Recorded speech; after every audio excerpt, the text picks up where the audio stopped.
It has been about a month since I came out here and I put all of these plants in this no-dig flower bed. If you haven't watched any of those videos about how I basically turned this grass only area into what it is today, go check them out. I will put links in the description. But basically at the beginning of this year, I decided that I was going to turn this area into a no-dig garden flower bed, which means basically that I was not going to be digging any grass, and I was not going to be doing anything else other than cover the grass with cardboard, put a layer of compost, add mulch, and call it a day. A lot of you have questions about how is the grass doing underneath it. Is it completely decomposed by now? And I do have to mention, ideally when one is working with a no-dig flower bed or any other no-dig area that you might be working for your garden, ideally you want to allow it a few months, at least a good 6 months before you actually start using the area where you're going to be planting. I am a well-known procrastinator and I normally just leave things for the last minute. I don't know, I work well under pressure, I guess. But I only let about 2 months or so before I actually started using this flower bed. So the grass was not completely decomposed by the time that I was actually planting all of these flowers here, but I think that it's doing okay. I think that definitely the next time that I decide to do something like this, I will probably work on the area during the fall and maybe plant it the following year to give the area, to give everything that is decomposing underneath the mulch plenty of time. As you can see, a few things that I have here going on are already blooming.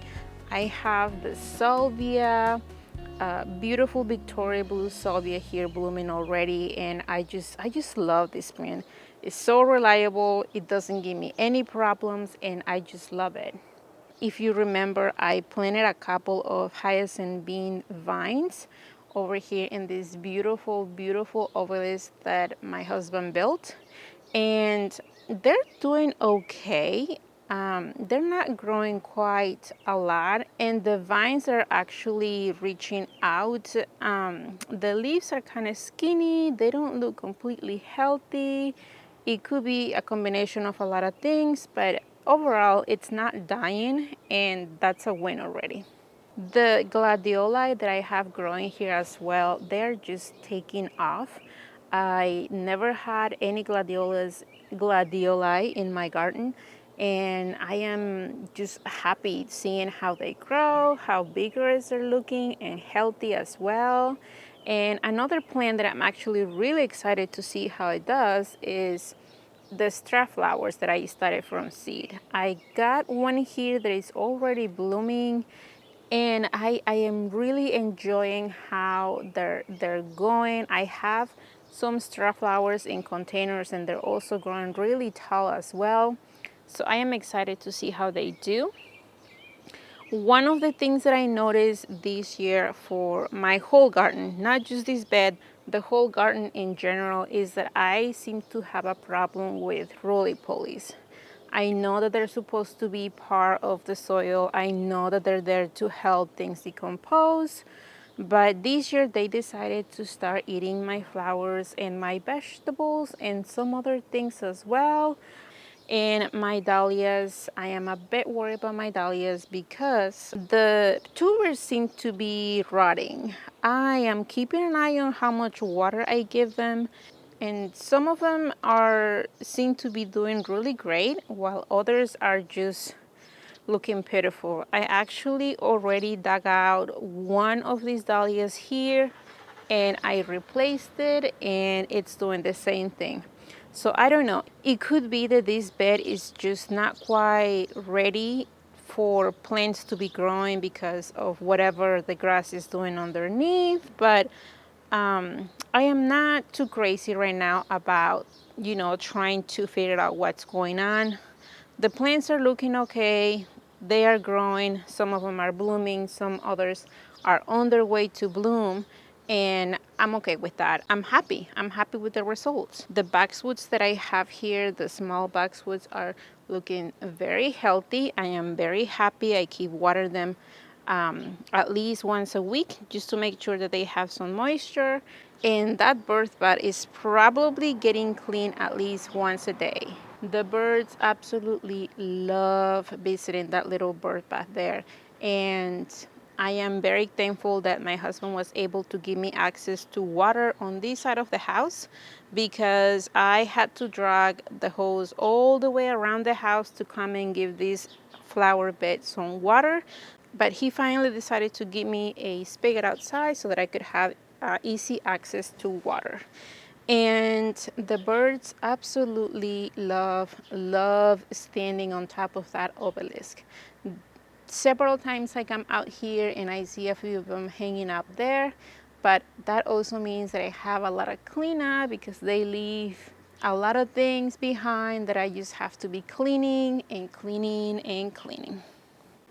The amaranth that I have growing on the back there, one of them was targeted by something, but it's coming along well. And a couple of them, I see some blooms in the middle coming up, and I am very excited about that. I know that I mentioned this on my Instagram, but I don't think that I mentioned it here on YouTube.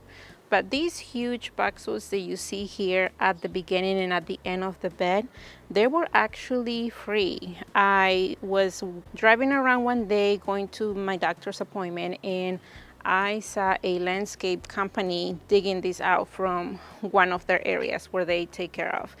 And when I asked them what they were going to do with the boxwoods, they answered that they were going to put them in the trash. So I could not let that happen. These boxwoods are huge and they're beautiful, and I asked them if they could put them in the back of my car. And that day they came here to be in their new home. I love them. I think that they're going to be great. A little bit of fertilizer and a lot of TLC is going to go a long way. But also what I noticed is that my dog decided to start peeing on them. For some reason, he just found them this year, and I don't know what to do or how to deal with that, because I never had that problem before. So if you guys can help me out with that, if you had problems before with your pets peeing on your plants and how you stop that or how you're dealing with that, I will really appreciate it. Overall, I think that this bed is looking amazing. Like I said, it has been about 4 weeks since I planted these flowers here, and they're doing great. Some of them are struggling, like the dahlias and the hyacinth beans, but everything else is doing great. It's doing amazing, and I cannot wait to show you next month how they're looking. That's it for this video, you guys. I hope that you enjoy it. If you have any questions, let me know in the comments, and until the next time.